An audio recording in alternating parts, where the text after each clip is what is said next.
G తెలుగులో రీసెంట్గా start అయిన సీరియల్ చామంతి.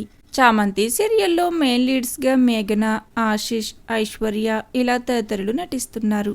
మేఘన పలు సీరియల్స్ ద్వారా తెలుగు ప్రేక్షకులకు సుపరిచితమే. అలానే ప్రేమ్ క్యారెక్టర్లో ప్రేక్షకులను అలరిస్తున్నారు ఆశిష్ చక్రవర్తి. ఆశిష్కు తెలుగులో ఇదే మొదటి సీరియల్. తను తమిళ్ యాక్టర్.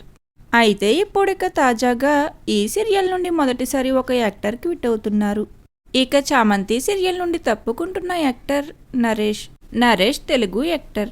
తను గతంలో గువ్వా గోరింక, అనుపల్లవి, గీతాంజలి ఇలా పలు సీరియల్స్తో పాటు పలు మూవీస్లో కూడా నటించి మంచి క్రేజ్ను సంపాదించుకున్నారు.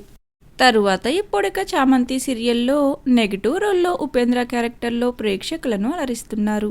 ఇక నరేష్ రీసెంట్గా తన సోషల్ మీడియా ద్వారా తనకున్న కొన్ని పర్సనల్ రీజన్స్ కారణంగానే చామంతి సీరియల్ నుండి క్విట్ అవుతున్నట్లుగా షేర్ చేశారు. అయితే ఇకపై ఉపేంద్ర క్యారెక్టర్లో నెగిటివ్ రోల్లో నరేష్కు బదులుగా ఎవరు నటించనున్నారు అనేది చూడాలి. మరి చామంతి సీరియల్ నుండి నరేష్ క్విట్ అవడంపై మీ ఒపీనియన్, అలానే ఈ సీరియల్లో మీ ఫేవరెట్ యాక్టర్ ఎవరనేది కామెంట్ సెక్షన్లో కామెంట్ చేయండి. Thank you for watching.